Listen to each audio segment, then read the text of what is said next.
ઉપા ભભરાવા special મસાલો અને એકદમ ક્રિસ્પી સમોસા પૂરી બનાવવા માટે 500 ગ્રામ જેટલું આપણે મેદો લેવાનું છે. મેદો થાય તો પેકેટનું લેવાનું, લૂઝ નહીં લેવાનું. સ્વાદ મુજબ મીઠું, 1 ચમચી જેટલું અજવાઈન, 1 ચમચી જીરું, 1 ચમચી જેટલું ચીલી ફ્લેક્સ અને 1 ચમચી જેટલું કાળા મરી. 4 થી 5 ચમચી જેટલું આપણે દેશી ઘીનું એડ કરવાનું. બરોબર સરસ રીતે મિક્સ કરવાનું. મોયણનું એટલું હોવું જોઈએ કે સરસ બાઇન્ડ થાય એટલું. હવે થોડું થોડું પાણી એડ કરીને એક સરસ લોટ બાંધીને રેડી કરી દેવાનું.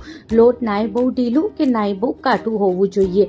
હવે એને મસળીને લગભગ 2 થી 3 મિનિટ થોડું તેલ લગાવીને સરસ રીતે સેટ કરવા સાઈડમાં મૂકી દેવાનું. લગભગ 10 થી 15 મિનિટ. મસાલો તૈયાર કરવા 1 ચમચી મીઠું, 1 ચમચી જેટલું શેકેલા જીરાનું પાવડર, 2 ચમચી જેટલું લાલ મિર્ચ પાવડર, 1 ચમચી અમચૂર પાવડર અને 1 ચમચી જેટલું ચાટ મસાલો મિક્સ કરીને સાઈડમાં મૂકવાનું. સ્લરી રેડી કરવા 2 ચમચી જેટલું ચોખાનો લોટ અને 3 ચમચી જેટલું ઘી એડ કરીને સ્લરી રેડી કરી દેવાની. હવે લોટમાંથી આપણે નાના નાના લુવા રેડી કરવાના. બહુ નાના બી નહીં, મીડિયમ સાઇઝના. આવી રીતે 5 લુવા આપણે રેડી કરીને એની પહેલાં આપણે 5 રોટલીઓ વણી લેવાની. રોટલી આપણે બહુ જાડી બી નહીં, બહુ પતલી બી નહીં, એકદમ મીડિયમ સાઇઝની વણવાની.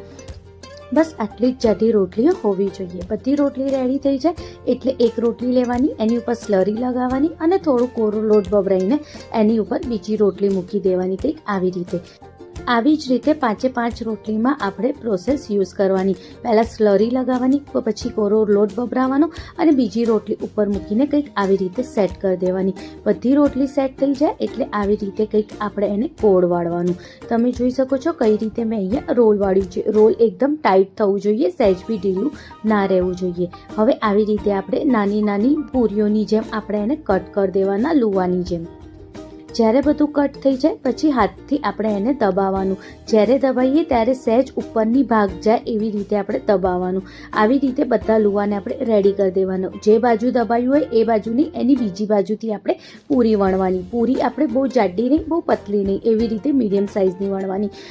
હવે એક બાજુ સ્લરી લગાવવાની અને બીજી બાજુ એની ઉપર મૂકી દેવાની, કંઈક આવી રીતે. હવે ફરીથી એક બાજુ આપણે સ્લરી લગાવવાની અને બીજી બાજુ એની ઉપર મૂકી દેવાની અને હાથની મદદથી થોડું આપણે ટેપ કરવાનું. બહુ વધારે પડતું નહીં દબાવવાનું, થોડુંક જ ટેપ કરીને આવી રીતે બધી પૂરીઓને બનાવીને પહેલાં રેડી કરી દેવાની. એકદમ ધીમા તાપે આપણે તેલ ગરમ કરવાનું. તેલમાંથી આવી રીતે નાના નાના બબલ્સ નીકળે ત્યારે આપણે તેલમાં આપણે પૂરીઓ જેટલી આપણે હેન્ડલ કરી શકીએ એટલી નાખવાની. અને જ્યારે જાતે પૂરીઓ ઉપર આવે પછી જ આપણે એને પલટવાની, એ પહેલાં નહીં પલટવાની. ગોલ્ડન બ્રાઉન થાય ત્યાં સુધી આપણે એકદમ ધીમા તાપે એને ફ્રાય થવા દેવાનું. અને આની ઉપર જ્યારે ગરમ ગરમ પૂરીઓ હોય ત્યારે જ આપણે મસાલો ભભરાવવાનો. રેડી છે સમોસા પૂરી.